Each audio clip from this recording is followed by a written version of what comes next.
I guess you can tell by the title, this is a message for Mr. Ted Turner. Mr. Turner, I've been trying to get this message to you for a very, very, very long time, including mailing it to your offices both in Atlanta and South Florida, and also having it delivered to you by a wonderful, wonderful dear friend of mine, Mrs. Helen Peterman from St. Petersburg, Florida, who delivered it, I believe, to your office. Mr. Turner, for a very, very, very long time, you have been the most exuberant supporter of all of us in the gay and HIV/AIDS communities. Since the days of Elizabeth Taylor, Aileen Getty, and Jane Fonda to today, the decades can be marked by the acts that you performed on our behalf and the ways in which you publicly performed them. Thank you, Mr. Turner. We all thank you. According to the title, I have something very, very, very important to tell you about. And I think it would start by me telling you about myself. It was late September of 1995, and I had gone to see a dentist to have my teeth cleaned. This was a new dentist to me, so he wanted to do a thorough exam prior to my cleaning. Upon his examination, he found thrush all over the inside of my mouth and suggested I go to my family doctor and have this thrush taken care of, and then come on back and we'll complete my dental exam and tooth cleaning. I did go to my family doctor, and having known me for some time, after seeing the thrush in my mouth, he suggested that I have an AIDS test. Now, this wasn't new to me. I had had them prior to this and had been successful, so it didn't bother me very much. He gave me some medications to treat my thrush and also administered the test. 2 weeks later, when I came back for the results of my test, it was a Friday, October 13th of 1995, and my diagnosis was AIDS. Not HIV, but AIDS. I had T cells that numbered about 17 and a viral load in the millions. This was incredibly devastating to me, as it is most people. It felt like my world was torn in two. My partner of about 5 years then and over 20 years today was very, very, very consoling and empathetic and supportive of me, but said that he should probably be tested as well, and he did. His results came back negative, but this was no big surprise to me since I've been practicing safe sex since the late 80s, including with him. Nonetheless, this left a big, huge hole in my entire life. I was a Blockbuster video store manager in a town about 30 miles from me, and had been running the store extremely well up until that point, including that December, just before the holidays. Our entire district went for a manager's conference down in Florida. And on the way down to the conference, since we all traveled by van and our district manager drove the van, I sat in the shotgun seat and had a great opportunity to be able to talk and bond with him. During this bonding session, I guess you could say, I did divulge the fact that that I had tested positive for HIV. But I also told him, I said, hey, look at me. I'm in this 100%, and I'm not going anywhere. If anything should change, I'll certainly let you know. Please realize that I'm in this altogether. The Christmas holidays came and went, and we had a much success in the store. But later in the following year, around February of the following year, a couple of goons that represent themselves from Blockbuster Corporate came into my store, demanded to see my books, and asked me to join them in my office. After scoring over 99% in an audit of my books, which was no surprise to me because my store had been run excellently the entire time I'd been manager of it. They still, nonetheless, told me that I was to leave the store immediately, not speak to anyone, surrender my keys, and not take anything with me except for my briefcase. I could have died right there. It was an incredible, incredible besmirchment and what I consider to be a betrayal by my district manager. I followed this up with an EEOC complaint, and came to find out that I had no grounds to file an EEOC complaint because Georgia is a right-to-work state, and they can fire you for the color of your eyes or your hairstyle if they want to. So this left me completely feeling like the rug had been pulled from me. I went back to my doctor, and since the current medications that he was giving me, AZT and Epivir and everything, were not working, I demanded of him, what about these antiviral cocktails and antiretroviral transcriptase inhibitors? And he didn't seem to know what I was talking about, and this was my doctor. So I, of course, didn't feel like I was getting any help from them either. At that point in my life, I took a serious turn. I felt I was diseased, I was corrupted, I felt like my blood was battery acid and was waiting for the other shoe to drop. I spent my years later in everything in torment and actually trying to hasten my own death. I would do incredibly stupid things like standing outside in a winter rain in nothing but my boxer shorts, hoping to contract pneumonia. It actually I ended up doing a lot of very bad things to myself and my body, and my mind. And I ended up actually on the tallest bridge in our city and everything, about ready to end it all. There was a man that stopped on the bridge and came out there to me and asked me how I was doing. And he could see that I was obviously upset. My eyes were swollen, I imagine. He ended up taking me back to my flea bag motel. And at that night, I surrendered. I surrendered to whatever my fate would be.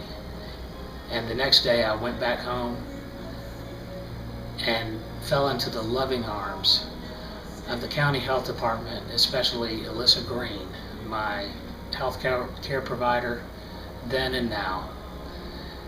Ms. Green has taken this 117-pound AIDS-infected shell to the 190-pound, 5'11" man that you see today, who, by the way, is without disease, or without undetectable. That's what I was trying to say. I was saying that she brought me to be undetectable. And this was amazing through an entire roller coaster of drug regimes. She also discovered that I had what is known as a supervirus, or the type of virus that is contracted from someone who had the virus, knew they had the virus, was taking medications for it, and was reluctant to tell this to anyone that they came in contact with. So I had picked up a retrovirus that had already been treated by medicine, which made me pre-resistant to all different types of medicines that would come. It was also at about this time that I became very resolved. I decided I want to see a cure for this disease in my lifetime. And not just for me, but for all of us. I think of friends dying, horrible, AIDS-inflicted deaths. In fact, a very good friend of mine, Tony, moved back to his hometown and crawled in a gin bottle to die. This is incredible to me. And I wanted to see a cure. I wanted to see a cure in my lifetime. Now. Sooner than now. I just wanted some relief. I couldn't stand that millions of people worldwide were being affected by this and everything, and we did not have a cure. I would talk to people, and they would say, well, what do you want me to do about it? I mean, I'm straight, or I'm married, or I'm God-fearing, and I really didn't have any answers at all. It wasn't until in 2003, at the onset of the Second Gulf War, that I finally realized what could happen. You see, in those early days of the Gulf War, President George Bush, along with the FBI, the DEA, the CIA, and these other government agencies, decided that putting bounties on Saddam Hussein and all the leading members of his government would help, would be beneficial. They'd seen bounties on other heads, with tremendous success. So initially they even ended up producing a deck of playing cards which listed all the different people and the amount of the bounties that they would incur if they were captured.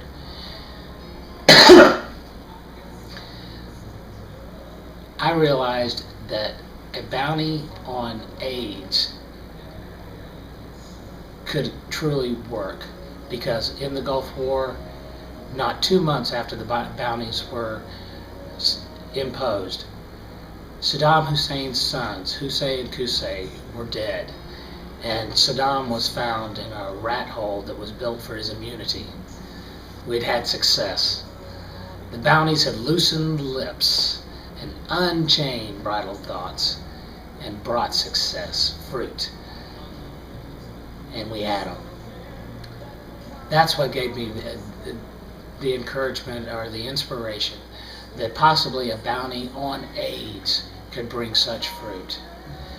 Now, when I say $1 billion bounty on AIDS, that's a lot of money. That is indeed a lot of money. And Mr. Ted Turner, sir, I do not expect this from you. Lord knows you've given that much at least already. No, I want it to be from us, from all of us, the American people and the people worldwide. We have young minds that are being produced in the medical fields right now. Young minds that have not been defeated by the stereotypical thoughts that we cannot tame this virus and actually meet its demise. I believe we can. These are young, fresh minds, out-of-the-box thinkers, and people that are just yearning to be the ones to be successful in their fields, in this field in particular. And $1 billion bounty on the successful killing of the virus AIDS would be a tremendous, tremendous reward. Now, how will we go about doing this?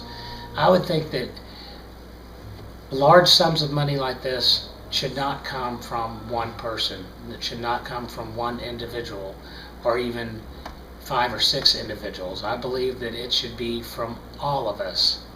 If we took every tax-paying American citizen, that would mean just $5 from each of these tax-paying citizens would bring well in excess of $1 billion.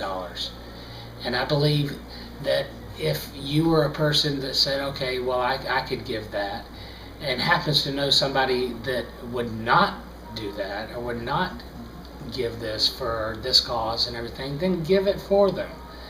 That's what I would say. I would also say that contributions should be limited to $1 million So there would be no more than 1,000 $1 million places in our billion-dollar bounty on AIDS. If we had individuals, we would say the exception would be if they and their spouse or their significant other, that it would be a total of $2 million that could be given by them. For instance, Bill Gates and Melinda Gates together could give $1 million each. Also with corporations, I think it should be limited to essential core corporations. For example, Coke could give $1 million and everything, but not Coke and Diet Coke and Sprite and such. I think the same should be said for cities. If the city of Los Angeles or the city of Des Moines, Iowa wants to give $1 million, then that would be the limit that we would have to set on those. I believe that in this way, when this cure does come about, because I'm absolutely certain that it is and will, there won't be anyone that will be able to say, well, it was me, or it was I, or it was, except for the team or the successful individual that actually cures it and receives the $1 billion bounty. I want people to say that I was the one that contributed to this effort. We were the ones that put the challenge before these startlingly fresh new young minds that are coming out of the medical fields. I believe that we all could say we had a part in it and a stake. Now, with $1 billion being collected, the first thing I think that we're going to do is distribute that to 5 different regional banks who would be able to hold this money for us at a rate of 2% per annum. That would yield $1.66 million per month in interest payments. What we would do is we would take this $1.66 million and divide it into at least 3 $500,000 grants that we could give to individuals and people working in the fields to promote their work. And that's how we could make this a reality. Now, in addition to this, I believe that we do need a concert, a 2-day concert, to be held somewhere around mid-October of 2013. And I would like to see everybody at this concert, people from film, people from television, people from the stage, print, and media stars, in addition to music artists. I would like to see everyone, including Barbra Streisand, Erasure, Bette Midler, Barry Manilow, just a myriad of people from all over informing this concert. We could even have actors like Tom Hanks and Al Pacino join in the commemoration of this event. It would be fantastic. Now, this being said, Mr. Turner, sir, I don't need $1 billion from you. What I need, sir, is you. You are the only one that I know with the intelligence, the personal contacts, and just the utter moxie to be able to pull off something like this. We need to develop a charter for our business. We need to hire a board of directors. We need to set up headquarters and develop a website where everyone could be able to come here, and also, in addition to be able to give, be able to say who they would like to see at our benefit concert. It would be a fantastic thing. And sir, you're the only one that I know with that much gravitas that could see it to be a reality. Now, every good program, every good foundation, every good creation deserves a good moniker. And Lord knows, I think that Ms. Elizabeth Taylor, hopefully with her estate's blessing, would be able to lend her name to our effort. And that would be the Elizabeth Taylor $1 billion bounty on AIDS. I think it has a good ring to it. I just wanted to say that I would very, very much like to hear from you, sir. You can reach me at any time at pdquick001@gmail.com. Again, that is pdquick001@gmail.com. And finally, sir, I'd like to leave you with a small clip from HBO's wonderful miniseries, Angels in America. In it, Justin Kirk delivers his final salute to his friends and peers, and I believe it sums up exactly what we're trying to say. Fountain's not flowing now. They turn it off in the winter. Ice in the pipes. But in the summer, it's a sight to see. I want to be around to see it. I plan to be. I hope to be. This disease will be the end of many of us, but not nearly all. And the dead will be commemorated, and we'll struggle on with the living, and we are not going away. We won't die secret deaths anymore. The world only spins forward. We will be citizens. The time has come.